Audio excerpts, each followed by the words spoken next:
하나님의 말씀 봅니다. 말라기 4장 1절에서 3절입니다.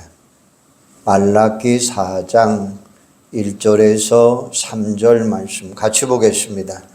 만군의 여호와가 이르노라.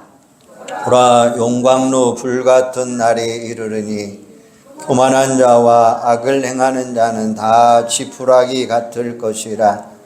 그 이르는 날에 그들을 살라 그 뿌리와 가지를 남기지 아니할 것이로되, 내 이름을 경외하는 너희에게는 공의로운 해가 떠올라서 치료하는 광선을 비추리니, 너희가 나가서 외양간에서 나온 송아지같이 뛰리라. 또 너희 악을 밟을 것이니, 그들이 내게 정한 날에 너희 발바닥 밑에 재와 같으리라. 만군의 여호와의 말이니라. 아멘. 오늘은 구약 성경 가운데 성탄에 대한 예언의 말씀이 있습니다. 그 말씀은 말라기입니다. 말라기 선지자는 BC 430년경에 활동한 선지자입니다. 그는 사장에서 장차 오실 메시아를 예언하고 있습니다. 그 메시아는 물론 예수 그리스도입니다. 말라기 선지자가 살던 시대는 한마디로 말하면 암흑기였습니다. 바벨론 포로에서 귀환한 이스라엘 백성들이 시간이 흐르면 흐를수록 영적으로 나타해졌고 도덕적으로는 타락한 모습을 보이고 있었습니다. 말라기는 그들을 책망하면서 장차 오실 메시아를 맞이할 준비를 하라, 이렇게 권면하고 있습니다. 오늘 본문에 보면 말라기는 마치 캄캄한 밤을 지나 여명이 밝아오듯이 메시아가 강림할 거다 예언하고 있어요. 그날을 가리켜서 여호와의 날이다, 이렇게 불렀어요. 그날은 메시아, 즉 예수 그리스도가 이 세상에 강림하는 날. 구약 성경에 보면 여호와의 날 혹은 주의 날이라고 하는 표현들이 자주 등장하는 모습을 볼 수가 있는데, 이 말은 말세 혹은 종말이다, 이렇게 가르치고 있습니다. 많은 사람들이 말세라는 말과 종말이라고 하는 말을 구별 없이 사용하는 경우가 있는데, 사실은 서로 다른 용어입니다. 말세는 메시아가 오신 이후에 신약시대 전체를 가리키고, 그러니까 기간을 이야기합니다. 종말은 신약시대 마지막 순간, 즉 인류 역사의 마지막 시점을 가리킵니다. 다시 정리해서 말하면 말세는 예수님의 초림, 즉 성탄으로부터 시작되어 예수님의 재림의 시점인 종말까지의 기간입니다. 그러니까 종말은 재림의 시점만 가리킵니다. 구약의 선지자들이 미래를 바라보면서 여호와의 날이라고 한 것은 말세와 종말을 모두 다 포함시켰습니다. 다시 말하면 예수님의 초림과 재림을 모두 다 포함하고 있습니다. 그들이 왜 그렇게 왔느냐 하면 이런 이치와 똑같습니다. 산봉우리가 두 개 있다고 할 때 멀리서 보면 어떠한가요? 하나는 잘 보입니다. 그런데 첫 봉우리를 넘어가면 둘째 봉우리가 또 보입니다. 첫째 봉우리가 초림, 즉 성탄이고, 둘째 봉우리가 재림입니다. 이 두 가지 모두가 그리스도의 강림이고, 구약 선지자들은 그 둘을 한 묶음으로 보았던 것입니다. 말라기 선지자도 마찬가지였습니다. 초림과 재림 두 가지를 염두에 두고 증거한 말씀인데 이 시간에는 초림에 관한 이야기를 말씀하려고 합니다. 예수 그리스도가 강림하실 때, 즉 성탄의 때에 무슨 일이 일어났느냐? 1절에 보면 만군의 여호와가 이르노라. 보라, 용광로 불같은 날이 이르리니 교만한 자와 악을 행하는 자는 다 지푸라기 같을 것이라. 그 이르는 날에 그들을 살라 그 뿌리와 가지를 남기지 아니할 것이로되. 이렇게 말합니다. 용광로 불은 심판을 상징합니다.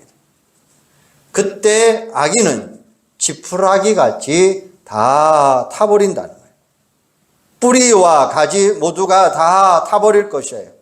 바로 무시무시한 멸망의 모습을 묘사하고 있죠. 얼른 보면 예수님이 재림하시는 종말에 이루어질 심판인 것 같습니다. 하지만 초림의 때에는 그런 일이 있다는 거예요. 이렇게 말씀드리면 혹시 의문을 가질 수 있습니다. 예수님은 인간을 구원하러 이 세상에 오셨는데 심판하러 오신 게 아니라고 했는데, 물론 예수님이 구원하러 오셨지만 사람들이 불신앙으로 거부하면 심판할 수밖에 없습니다. 이 모든 인간이 죄로 말미암아 심판 아래에 있습니다. 그런데 구세주로 오신 예수님을 거부하면 구원의 기회를 놓치고 심판을 받고 멸망할 수밖에 없습니다. 이런 원리를 예수님이 직접 말씀하고 있는데 그 말씀이 요한복음 17장 18장이에요. 하나님이 그 아들을 세상에 보내신 것은 세상을 심판하려 하심이 아니라 그로 말미암아 세상이 구원을 받게 하려 하심이라. 그를 믿는 자는 심판을 받지 아니하는 것이요 믿지 아니하는 자는 하나님의 독생자의 이름을 믿지 아니함으로 벌써 심판을 받은 것이니라. 이렇게 말씀하고 계십니다. 그러므로 예수님은 구원자인 동시에 심판자가 되신다는 거예요. 오늘 본문에 보면 말라기 선지자가 예수님의 초림, 즉 성탄을 캄캄한 가운데서 태양이 떠오른 것이라 이렇게 묘사해 놓았어요. 해는 해인데 의로운 해. 내 이름을 경유하는 너희에게는 공의로운 해가 떠올라서 이렇게 말하죠. 그러니까 유일하신 그리스도가 이야기를 하고 있습니다. 의로운 해가 떠오르면 어떤 일이 생깁니까? 동력의 해가 떠오르고 찬란한 햇빛을 비추면 사방이 밝아지고 아름다운 일들이 나타나는 것처럼 예수님이 오시면 놀라운 일들이 벌어집니다. 구원의 역사가 나타나고 이후에 치유의 승리의 역사가 나타나는 거죠. 그러면 어떤 역사가 일어나느냐? 첫째는 의로운 해가 떠오르면 구원의 역사가 나타납니다. 2절 하반절에 보면 너희가 나가서 외양간에서 나온 송아지 같이 뛰리라. 상상해 보세요. 송아지가 외양간에 갇혀 있습니다. 답답하고 힘들고 고통스러울 것입니다. 그런데 그곳에서 풀려났어요. 푸른 풀밭에서 이리 뛰고 저리 뛰고 좋아하는 그 모습 한번 상상해 보시기 바랍니다. 이게 바로 구원의 역사라는 것입니다. 누가복음에 보면 예수님이 성탄 6개월 이전에 헤레 요한이 출생을 합니다. 그 부모 제사장 사가랴와 엘리사벳은 노년까지 자식이 없었습니다. 그런데 하나님의 기적으로 엘리사벳이 헤레 요한을 출생합니다. 그때 사가랴가 성령의 충만함을 받아 예언합니다. 그 말씀 가운데 예수님의 오심에 대한 예언이 들어있는데 누가복음 1장 78절 79절입니다. 이는 우리 하나님의 긍휼로 인함이라. 이로써 돋는 해가 위로부터 우리에게 임하여 어둠과 죽음의 그늘에 앉은 자에게 비치고 우리 발을 평강의 길로 인도하시니라 하니라 라고 말씀하고 있어요. 여기에 보면 예수님을 돋는 해다 이렇게 표현해 놨어요. 그 해는 어디서 오나요? 위로부터, 즉 천국으로부터. 그러니까 이 해는 물질계의 해가 아니라 하나님의 아들 예수 그리스도를 가리키고 있습니다. 그는 죄와 사망으로 어둠 가운데 고통받는 자들을 구원하시고 평안함으로 인도하십니다. 바로 영혼의 자유함과 영생의 기쁨을 이야기합니다. 인간을 고통스럽게 속박하는 것, 즉 대표적인 것이 뭡니까? 죄와 사망입니다. 아담 이후 모든 인간은 죄인으로 의식적이든 무의식적이든 죄책감으로 인해서 많은 고통을 당합니다. 그리고 죽음에 대한 두려움이 있습니다. 그러나 예수님의 성탄으로 말미암아 더 나아가 십자가 대속으로 죄와 사망에서 구원받고 참 기쁨을 얻게 되었습니다. 이게 바로 구원의 기쁨입니다. 마음이 평안하고 죽음에 대한 두려움이 사라짐을 말씀하고 있어요. 우리가 잘 아는 나 같은 죄인 살리신 작시자 존 뉴턴의 이야기입니다. 그는 목사 겸 찬송가 작가로 알려졌는데 본래는 노예 상인이었습니다. 아프리카 흑인들을 마구 잡아다가 팔아 넘겼습니다. 강제 노동과 죽음으로 몰아넣었습니다. 나중에는 노예 무역선의 선장까지 지냅니다. 그런데 극적으로 그가 회심하고 그 후에 목사가 됩니다. 그럼에도 불구하고 언제나 마음 한쪽 구석에는 죄책감이 남아 있었습니다. 다른 사람들은 모르는데 자기 같은 극악무도한 죄인이 어떻게 죄사함을 온전히 받을 수 있을까라고 하는 의심이 날마다 들 때가 많았습니다. 그러나 성경의 약속이 분명하기에 그는 말씀을 붙잡고 구원의 확신을 가지게 됩니다. 그 간격이 얼마나 컸는지 그 유명한 찬송시 나 같은 죄인을 살리신이라고 하는 찬송을 만들게 됩니다. 그는 임종이 가까워질 때 이런 말을 남겼습니다. 나는 지금 천국으로 간다. 아마 내가 천국 가면 3번 놀랄 것이다. 첫 번째는 전혀 천국에 올 것 같지 않았던 사람이 와 있는 것을 보고 놀랄 것이다. 두 번째는 틀림없이 천국에서 만나리라 기대했던 사람들이 안 보이는 것을 보고 나는 놀랄 것이다.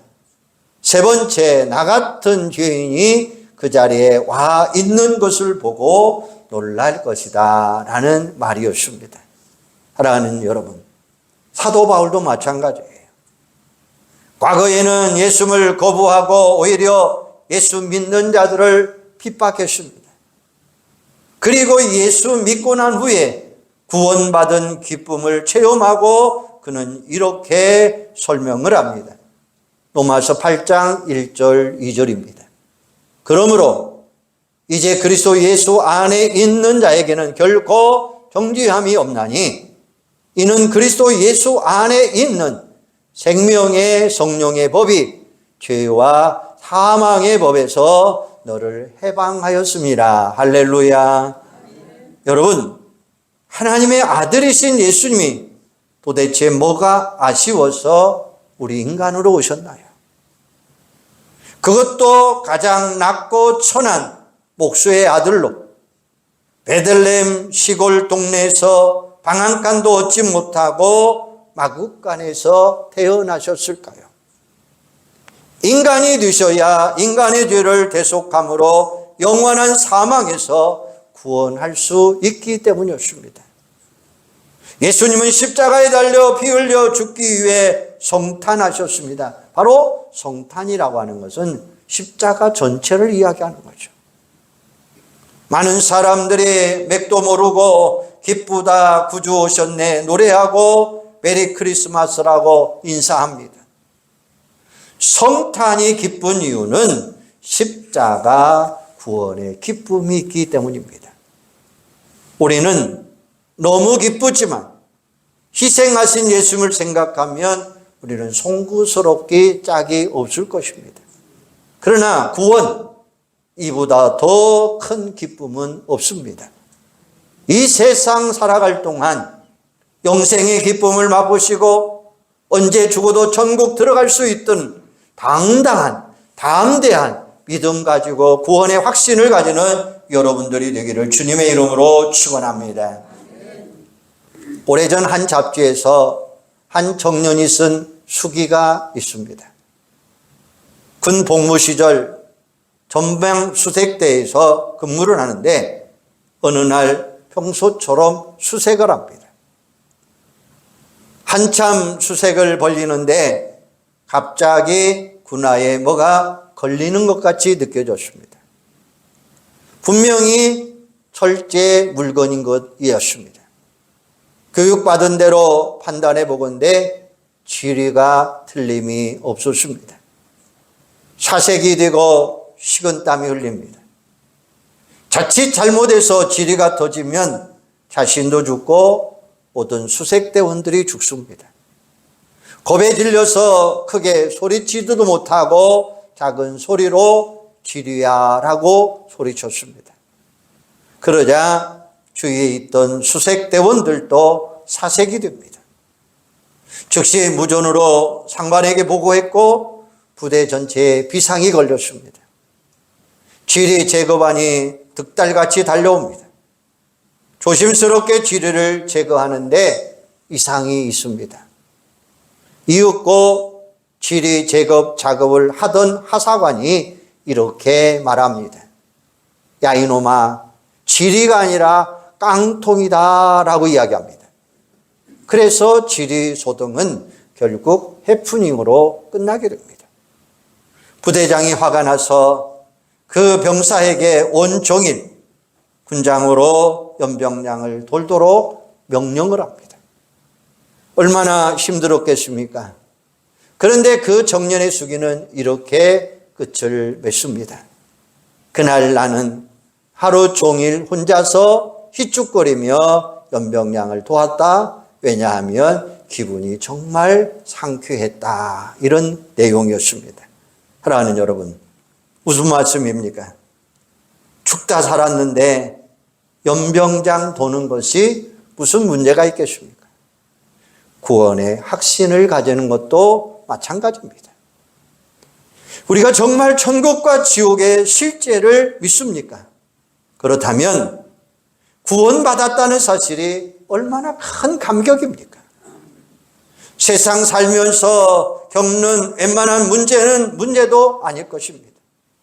설사 고난이 닥쳐와도 낙심하지 않을 것입니다. 영혼 속에서 솟아나는 구원의 기쁨으로 넉넉히 모든 일들을 잘 극복해 나갈 수 있을 것입니다.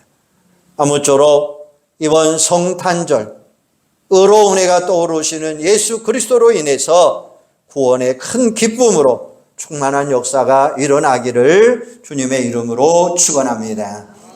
두 번째는 의로운 해가 떠오르면 치유의 역사가 나타난다. 2절 상반절에 보면 내 이름을 경유하는 너희에게는 공의로운 해가 떠올라서 치료하는 광선을 비추르니 이렇게 말씀했어요. 물리적인 태양이 발산하는 빛도 치료의 효과가 있습니다. 예를 들어서 장마철에 넉넉한 이불을 햇빛에 말리면 소독이 됩니다. 그리고 의학의 발달로 레이저 치료법이 많이 사용되고 있습니다. 인간의 지혜로 발견한 놀라운 치료법이죠.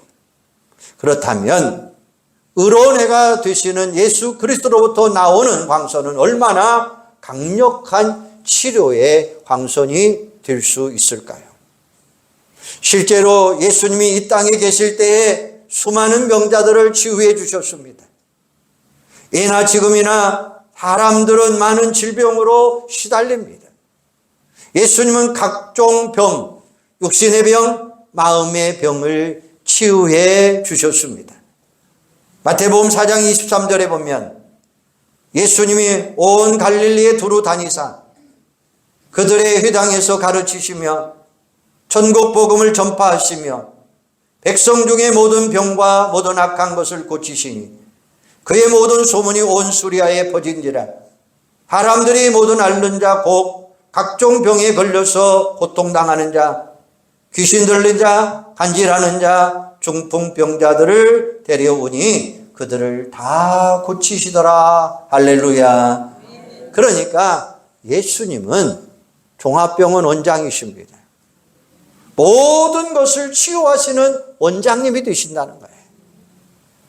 질병의 치유는 일반적인 은혜의 의학으로도 가능하지만 특별 은혜인 치유의 역사, 신유의 역사도 가능하다고 하는 사실이에요.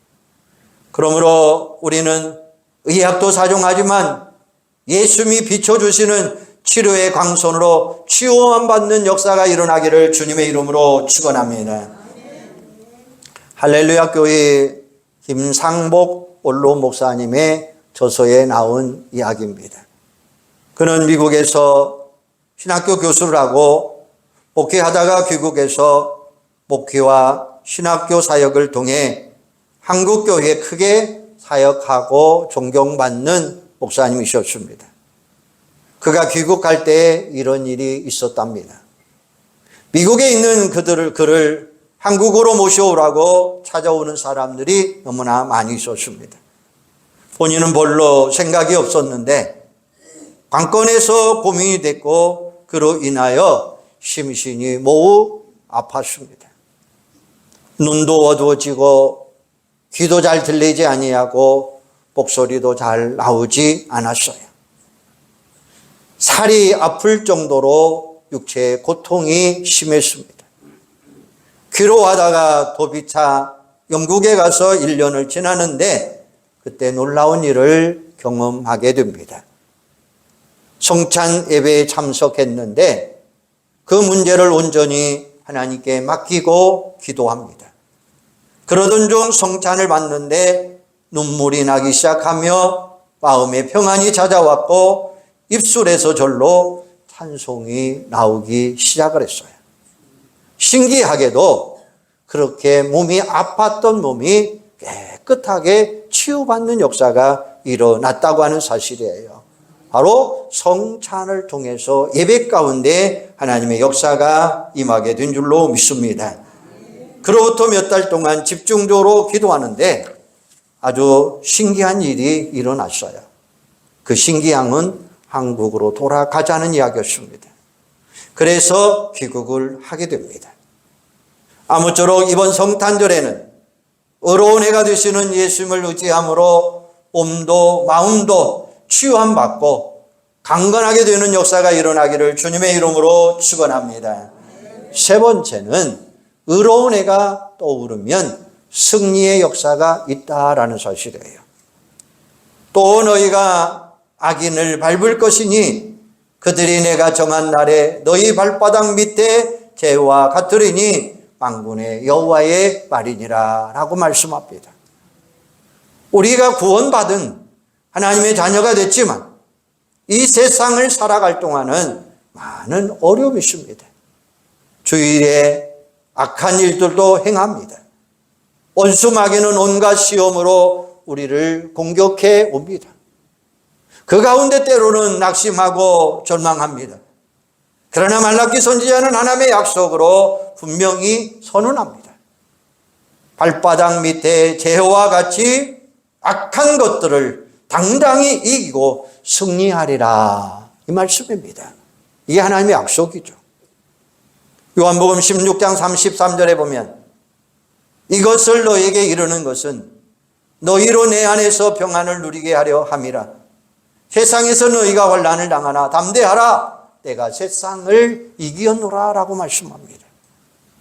세상 살기 때문에 환난을 당할 때도 있지만 주님이 함께 하심으로 승리할 수 있다는 것입니다. 예수님 스스로 인간으로 오셔서 온갖 고초를 다 당하셨습니다. 그리고 마지막 날 십자가 고난 그 후에 부활의 경험을 하셨습니다.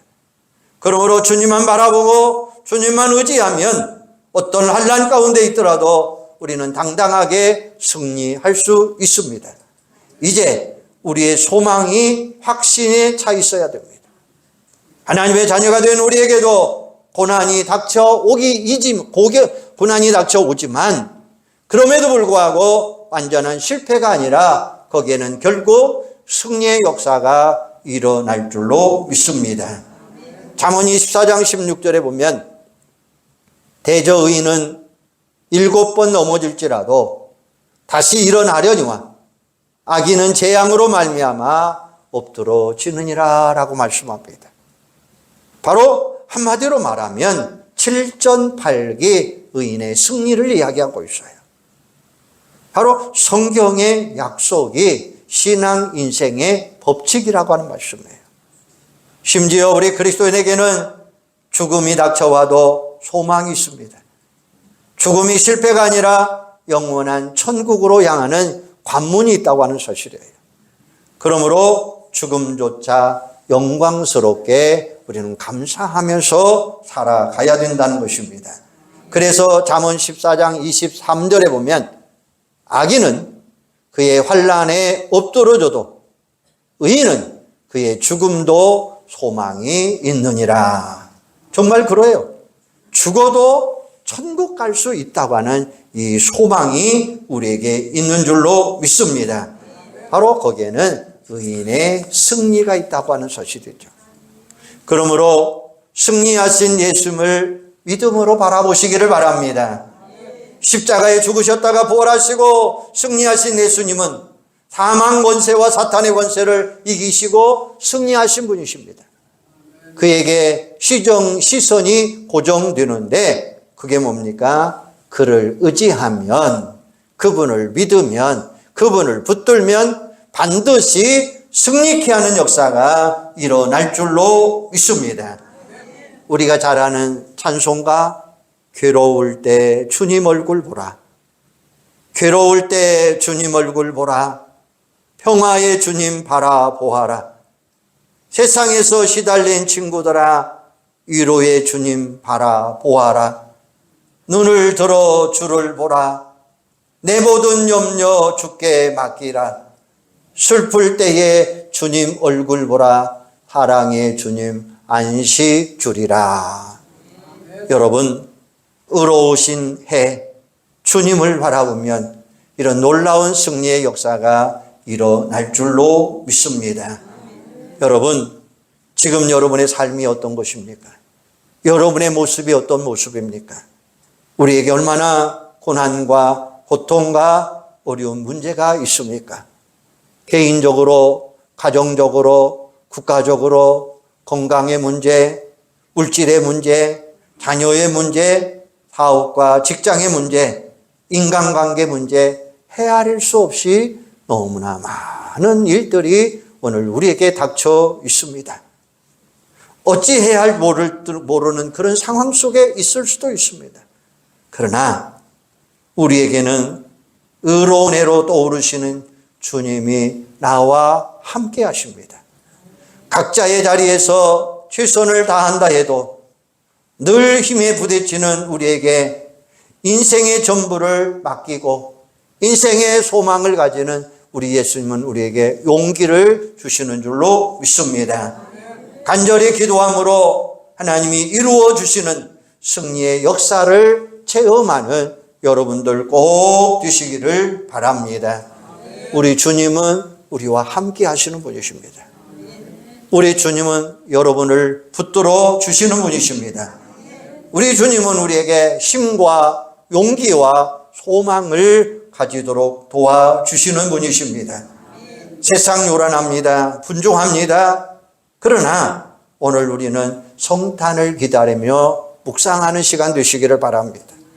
우리 마음의 삶의 현장에 의로운 해가 떠오르는 그런 놀라운 경험을 하시기를 바랍니다. 그래서 구원과 치유와 승리의 기쁨이 가득 채워지는 대강절 성탄절이 되기를 주님의 이름으로 축원합니다. 기도하겠습니다. 하나님, 은혜와 사랑을 감사합니다. 아버지 하나님, 이번 성탄절을 통해서 오늘 우리에게 주시는 구원의 역사, 의로운 해가 떠오르면 구원의 역사가 이루어지는 줄로 믿습니다. 의로운 해가 떠오르면 치유하는 역사가 일어나게 될 줄로 믿습니다. 의로운 해가 떠오르면 승리하는 역사가 일어날 줄로 믿습니다. 아버지 하나님, 오늘 의로운 해가 주님을 바라보게 하시고 주님을 통해서 승리케 하시는 역사가 일어날 수 있도록 도와주시옵소서. 오늘 우리에게는 의로운 해가 되시는 주님이 있습니다. 오늘 우리의 자리에서 최선을 다하게 하시고 용기 있게 힘을 얻고 주님을 바라보게 하여 주시기를 원합니다. 간절히 기도함으로 하나님의 역사를 이루는 승리의 체험이 있게 하여 주시기를 원합니다. 아버지 하나님, 오늘 우리 사랑하는 온 성도들 마음속에 삶의 현장 속에 의로운 해가 떠오르는 경험을 하게 하여 주시어서 놀라운 은혜의 역사, 구원의 역사, 치유의 역사, 승리의 역사로 가득 채워지는 귀하고 복된 자들이 되도록 주님 함께하여 주시옵소서. 주님 영광 받아 주실 줄로 믿고 예수님의 이름으로 기도하옵나이다. 아멘.